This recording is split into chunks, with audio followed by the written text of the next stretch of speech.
Zacarías, capítulos del 1 al 5. Y la palabra del Señor la vamos a leer en el nombre del Padre, del Hijo y del Espíritu Santo. Amén. Amén. Luego, el ángel me mostró al sumo sacerdote Josué, que estaba delante del ángel del Señor. A su mano derecha estaba Satanás dispuesto a acusarlo. Pero el Señor le dijo a Satanás: yo soy el Señor y te reprendo a ti, Satanás. Yo he escogido a Jerusalén y a este hombre lo he rescatado del fuego como a un tizón. Por eso yo, el Señor, te reprendo. Como Josué estaba delante del ángel y su ropa estaba muy sucia, el ángel ordenó a los que estaban a su servicio: quítenle esa ropa tan sucia. Y a Josué le dijo: date cuenta de que ya te he limpiado de tu pecado y de que te he vestido con ropas de gala. Amén. Bien, en esta lectura bíblica, eso es una narración de una visión que tuvo el profeta Zacarías. Bien, en esa visión se mostraba a una figura que representaba al pueblo de Israel. ¿Quién era ese? El sumo sacerdote Josué. Bien, este personaje representaba y guiaba al pueblo del Señor junto con Zorobabel. Ellos guiaban al pueblo del Señor. Esto era durante el reinado del rey Darío. El que vino el domingo pasado sabe quién fue el rey Darío.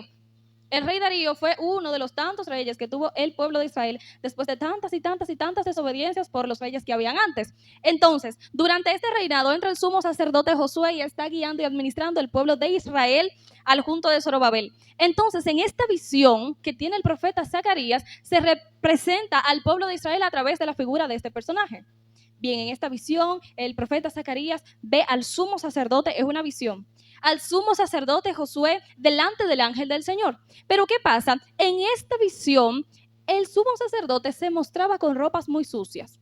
¿Qué quiere decir? Que él estaba representando al pueblo y si su vestuario estaba sucio, era porque el pueblo estaba sucio. ¿Pero sucio en qué sentido? Estaba intoxicado de pecado el pueblo del Señor. Así que en esta visión, eso era lo que representaba el sumo sacerdote. Mientras Zacarías está viendo todo este espectáculo, el Señor le estaba dando un mensaje espiritual sobre la restauración que iba a tener el pueblo de Israel en ese momento. ¿Qué pasa? El pueblo del Señor, como en tantas ocasiones, vivía en una gigantesca soberbia. Era muy soberbio, el pueblo era totalmente infiel, vivía en un desorden espiritual, como de costumbre, ¿no? El pueblo de Israel. Ellos se habían alejado y habían rezagado su santidad por completo al Señor. Ellos no eran fieles al Señor, andaban en pecado. O sea, si el Señor le decía, no, ustedes no pueden comer de esa carne, ellos iban directito y se comían de la carne que el Señor dijo que no había que comerse. El pueblo de Israel iba de mal en peor. Así que en ese momento, en esa visión, cuando el ángel del Señor está dándole órdenes a los ángeles de que le quitaran la ropa que tenía el sumo sacerdote en esa visión, él dijo, esa ropa está sucia, quítensela y pónganle una ropa limpia. ¿Qué está diciendo el Señor en esa visión? Que el Señor iba a limpiar el pueblo de Israel de su pecado. Bien, así que vamos a traerlo a nosotros. Imagínense que el sumo sacerdote Josué, en esa visión no se llama sumo sacerdote Josué, se llama Liné, se llama Charlene, se llama Emily, se llama Kiara. En la visión no se llama sumo sacerdote Josué. Delante del Señor, cuando nosotros pecamos, nuestros vestuarios están totalmente sucios, nuestro vestuario espiritual. El Señor nos ve así cuando andamos en deshonra y en pecado así deliberadamente. Es como el Señor nos ve, estamos sucios. Pero aunque el Señor nos vea sucios, no quiere decir que nos está mirando con ojos de rechazo. Todo lo contrario. El Señor, viéndonos así en la visión, como se representaba el sumo sacerdote, cuando el Señor nos ve con vestuarios sucios, el Señor nos limpia. El Señor no nos abandona. Entonces el tema del mensaje, después del pecado, ¿qué pasa después del pecado? Nosotros normalmente cuando pecamos, lo primero que pensamos, 1, nos sentimos tristes. 2, sentimos tanta vergüenza de nuestro pecado porque muchas veces el pecado por el que nosotros nos estamos sintiendo tristes ya lo hemos repetido 700,000 veces. Decimos, no, ya yo no voy a hacer eso otra vez y volvemos y lo hacemos y volvemos y caemos y volvemos y lo hacemos. Después que caemos tantas veces, la vergüenza y la tristeza de nosotros es tan enorme que en ese arrepentimiento nosotros lo que pensamos es, cónchale, no, ya yo no puedo pedir más perdón. Yo otra vez pedí perdón. Ya el Señor no escucha ese perdón. Ese perdón no sirve. Dios tiene que estar cansado de escucharme pedir perdón por lo mismo, porque yo dije que no lo iba a hacer hace 5 minutos y volví, lo hice. Y yo dije que no lo iba a volver a hacer. Y lo hacemos y lo repetimos y la vergüenza crece y la vergüenza crece a tal punto que cuando nosotros vamos a pedir perdón, hasta nosotros dudamos de nuestro propio arrepentimiento. Porque uno dice, yo lo he hecho tantas veces y voy yo otra vez a pedir perdón. Yo ni sé si de verdad yo estoy arrepentido, porque yo lo hice tantas veces que ya yo no sé realmente si estoy arrepentido, si lo estoy diciendo por cliché, si lo estoy diciendo para que la culpa no me vaya a matar, porque si Cristo viene yo me quiero ir para el cielo y si no pido perdón me puedo perder. Pensamos tantas cosas absurdas que el Señor no piensa en lo absoluto, recordando que el Señor es un ser soberano que no piensa igual que nosotros. ¿Qué pasa? En medio de toda esta tristeza, de nosotros estar envueltos en toda la vergüenza y la culpa del pecado, nosotros decidimos no pedir más perdón. Porque ya usted tiene esta vergüenza de ir al Señor a pedirle perdón. Ay, no, pidió perdón otra vez. No, yo tengo vergüenza de otra vez de Dios, porque yo dije ayer que ya yo no lo iba a hacer. Mira, son las 7 de la mañana y otra vez yo lo hice. Y nosotros decimos, ay, no, yo me siento demasiado indigno. Yo, para la iglesia, ay, no. A que yo voy para la iglesia, mira, me toca cantar, me toca tocar, y yo para la iglesia no voy, porque entonces yo no me puedo parar en el altar, porque yo me siento indigno y yo no quiero ni pedir perdón, porque yo no sé ni por dónde comenzar. Y nosotros nos envolvemos en tanta vergüenza y tanto pesar, que lo que nosotros primero hacemos es alejarnos del Señor, cuando debemos hacer todo lo contrario. Cuando nosotros sentimos esa tristeza, quiere decir que vamos por buen camino, porque dice 2 Corintios capítulo 7, versículo 10, porque la tristeza, que es según Dios, produce arrepentimiento para salvación, porque hay que arrepentirse. Pero la tristeza del mundo produce muerte. Entonces, si usted después de su pecado sintió tristeza, usted va bien, porque esa tristeza lo va a llevar al arrepentimiento, y el arrepentimiento lo va a llevar a la salvación. Pero Satanás nos engaña. Y después del pecado, Satanás es el primero que está ahí, que dice, ay, felicidades, caíste en mi tentación. Tú no podías pedir perdón donde Dios, porque Dios ya te escuchó ahorita, tú otra vez, ya yo te he ocupado. No, ¿para qué tú vayas a pedir perdón? Yo te recomiendo a ti que tú te alejes de la iglesia, porque mira, tú no puedes estar pecando. Ahí está Satanás de creativo, contaminando nuestra mente. Sin embargo, la palabra del Señor no dice eso. Entonces, ¿cómo nosotros nos vamos a dar cuenta de todo esto leyendo la Biblia? Si usted abre su Biblia, usted se va a dar cuenta que después del pecado no hay alejamiento. De hecho, hay cercanía del Señor. Porque nosotros estamos acostumbrados de pecar e irnos corriendo. Y el Señor no nos manda a irnos corriendo. Ok, ven corriendo para donde mí, porque tú estás allá, ¿verdad? Pecaste, ven corriendo para donde mí. No te vayas más lejos. Es lo que dice el Señor. Usted quiere llegar al cielo, arrepiéntase, acércase al Señor. O se nos olvida cuando Jesús estaba crucificado, que había un ladrón a su derecha y un ladrón a su izquierda. Dicen ladrón bueno y ladrón malo. Pero si los dos eran ladrones, pues ninguno eran buenos. Entonces, hubo uno de ellos que decidió arrepentirse y reconocer que Jesús era rey. Dijo, mira, yo reconozco que tú eres rey, que yo lo que hice estaba mal, pero por favor, cuando tú estés en el paraíso, recíbeme allá. Y Jesús le dijo que sí, que lo iba a recibir. Jesús recibió su arrepentimiento y lo perdonó. El caballero se salvó. Sin embargo, el otro dijo que no, yo no sé quién es este. Si este es tan bueno, ¿por qué él está aquí crucificado también con nosotros? Ese no se arrepintió. Entonces, así mismo nos pasa a nosotros. Nosotros pecamos y a veces nos hacemos de la vista gorda y no queremos ni siquiera arrepentirnos. No nos queremos arrepentir porque ya nos da vergüenza, pero es mejor que usted venga con vergüenza a arrepentirse, que usted con vergüenza vaya y se aleje, a seguir cayendo en lo mismo. Bien, en este tipo de sentimiento que nosotros tenemos después del pecado, porque nosotros estamos cometiendo el pecado durante ese momento, usted no se acuerda de que Dios existe. No. Antes de cometer el pecado, usted dice, no, yo no puedo hacer eso porque yo soy cristiano. No, ahí usted se acuerda de Dios. Pero entre no, se sigue acercando, cayó y pecó. Pero mientras usted está cometiendo el acto de pecado, Dios no existe en su mente. O que se le olvida a Dios. Pero después del pecado, cuando esa adrenalina baja, que usted dice, ¿y ahora? Yo le fallé a Dios otra vez. ¿Qué hago? Yo fallé ayer, tengo esta semana entera fallando y digo que perdón, que no lo voy a volver a hacer y vuelvo y caigo. Esa tristeza el Señor la pone en nosotros a través del Espíritu Santo. Recordando que el Espíritu Santo fue la persona que Jesús dejó en la tierra para ser nuestro consolador. Cuando nosotros decimos el sí acepto al Señor, el Espíritu Santo entra en nosotros para hacer un trabajo de transformación. Así que el Espíritu Santo nos impone este sentimiento de tristeza, pero es para que nosotros vayamos al arrepentimiento y del arrepentimiento a la salvación. Después del pecado debe de ir obligatoriamente, para llegar a la salvación, debe de ir al arrepentimiento. Usted quiera, tenga vergüenza o no tenga vergüenza, debemos de recurrir al arrepentimiento, porque esa es la forma en la que nosotros vamos a llegar al Señor. Después del pecado, después que nosotros cometemos el acto de pecado, que estamos divagando entre arrepentirme o alejarme, nosotros debemos recurrir a Romanos 7:15. Vayan anotando la cita bíblica. para cuando usted se encuentre en ese momento, usted saber dónde recorrer. Dice, el apóstol Pablo decía, porque lo que hago no lo entiendo, pues no hago lo que yo quiero, sino que hago lo que yo no quiero.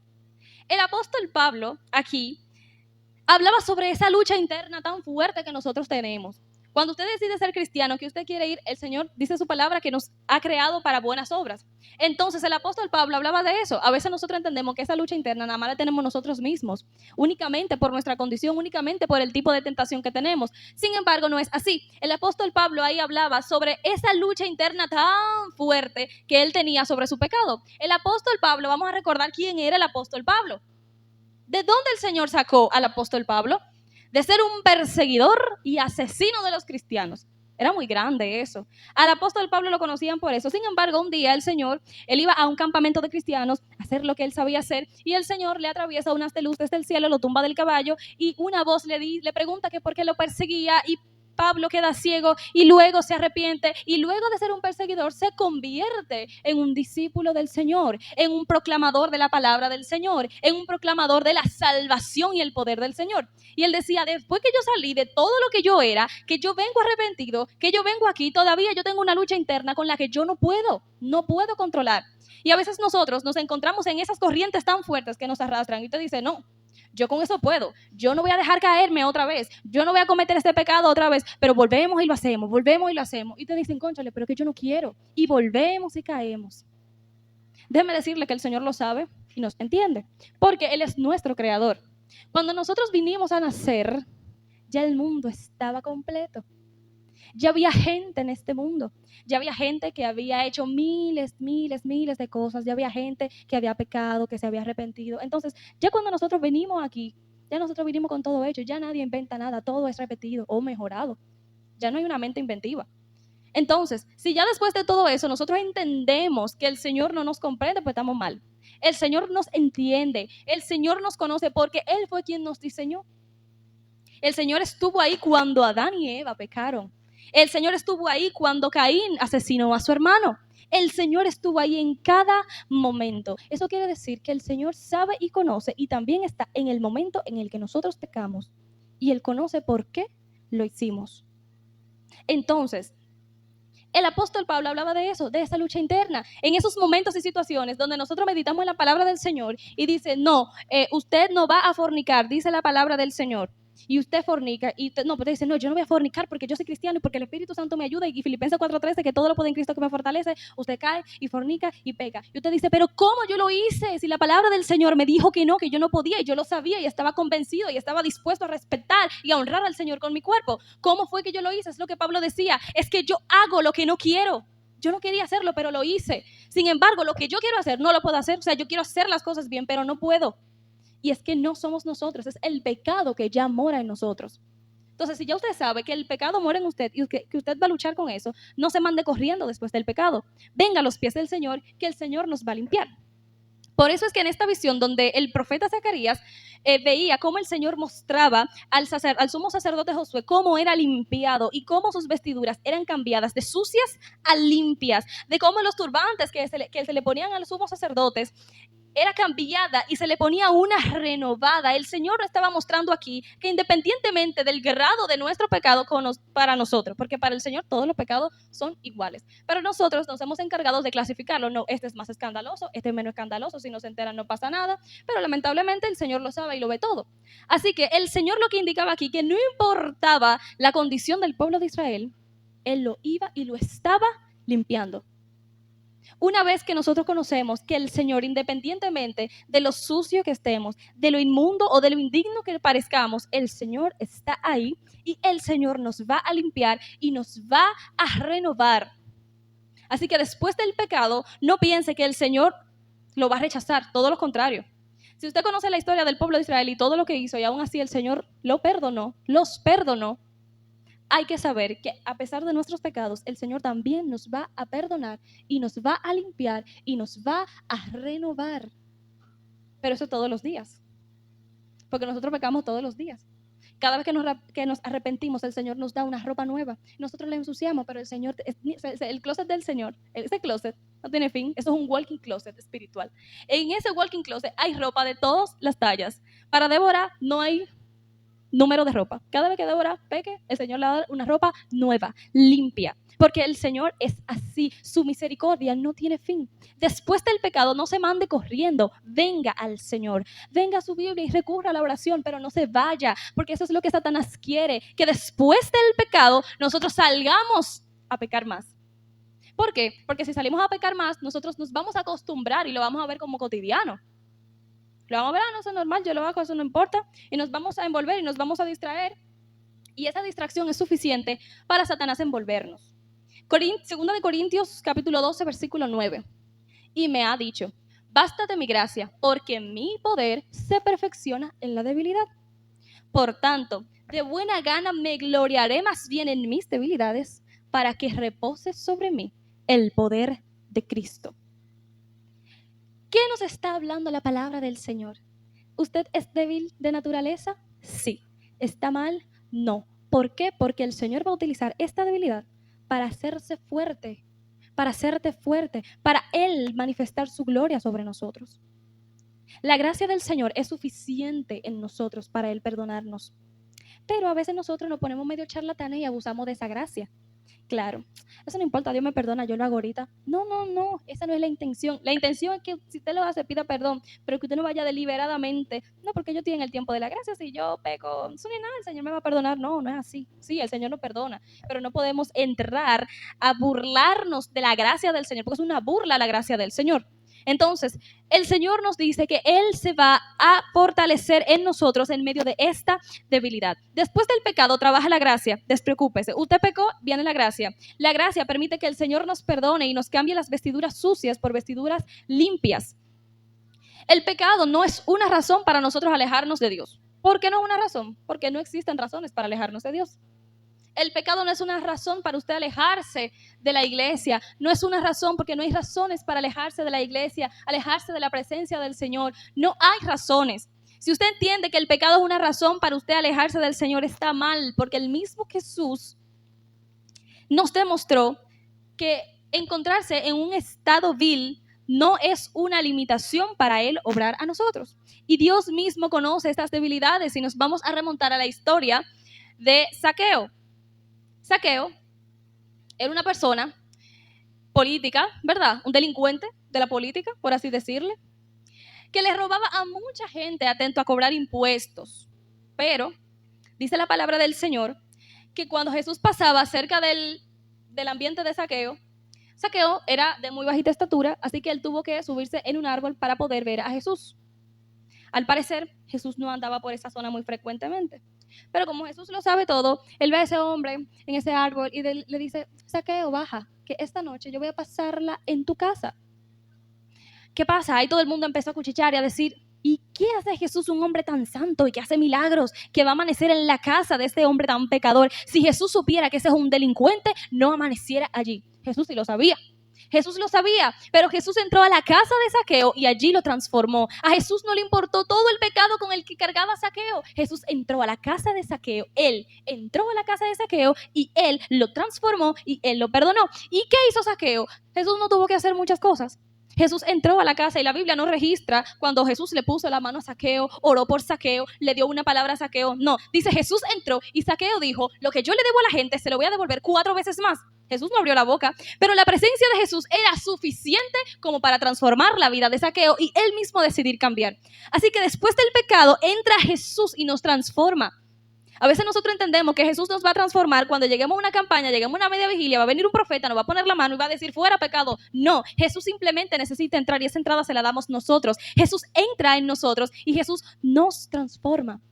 Jesús hizo que Zaqueo se arrepintiera y devolviera todo lo que él se había robado.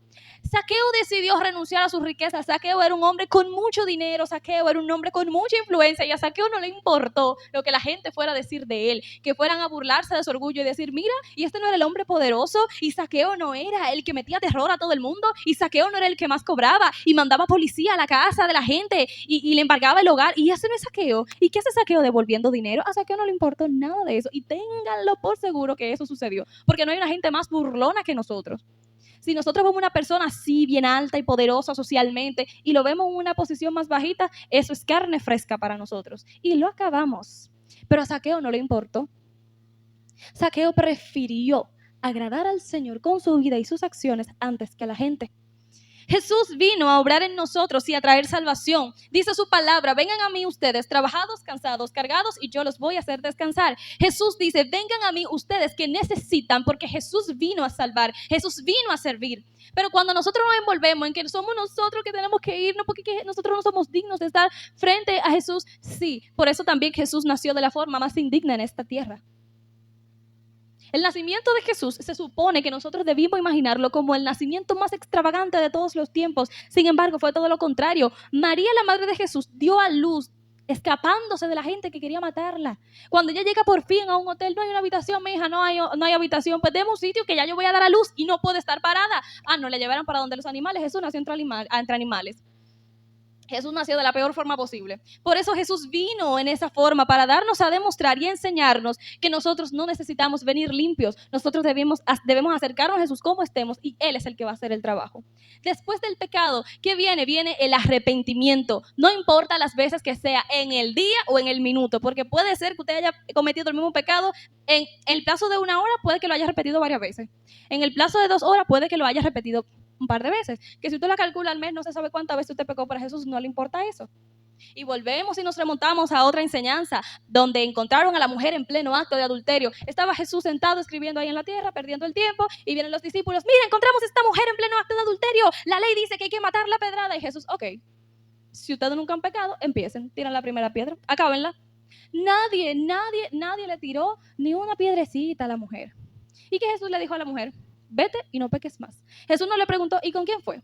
¿Y por qué fue? ¿Y por qué tú lo hiciste? ¿Tú sabes que eso está mal? No, Jesús simplemente le dijo, vete y no peques más. El único que se encarga de envenenarnos nuestra mente, diciéndonos que Jesús nos señala a quien estábamos, es Satanás. Porque Jesús en ningún momento señaló a alguien por lo que hizo. En la palabra del Señor en ningún momento se nos enseña que tenemos que rechazar o que Jesús rechazó a alguien por el pecado que había cometido. En ningún momento. El único que se encarga de envenenar nuestra mente es Satanás. Así que si usted pecó, después del pecado, cuando usted se sienta a meditar en la palabra del Señor, y usted se sentó a meditar en el mensaje del sábado 11 de octubre del 2025, usted va a decir, ya yo pequé, ¿y ahora qué hago? Arrepentimiento. Pero es que me da vergüenza. Arrepentimiento. Dios no tiene que ver, la tristeza que usted está sintiendo es Dios, el Espíritu Santo. Dios está trabajando. Usted pecó, arrepentimiento. Eso es lo que trae la salvación. Pero es que el Señor tiene que estar cansado, ¿pero de dónde? Lo que nos cansamos somos nosotros. Dios es un ser soberano. Él no se cansa. Él no se cansa. Pero es que, ay Dios, Él tiene que estar enojado, el Señor. Usted no sabe si Él está enojado o no. Arrepiéntase. Que si Él está enojado con usted y usted se arrepiente, el enojo se le va a ir. Dios les bendiga.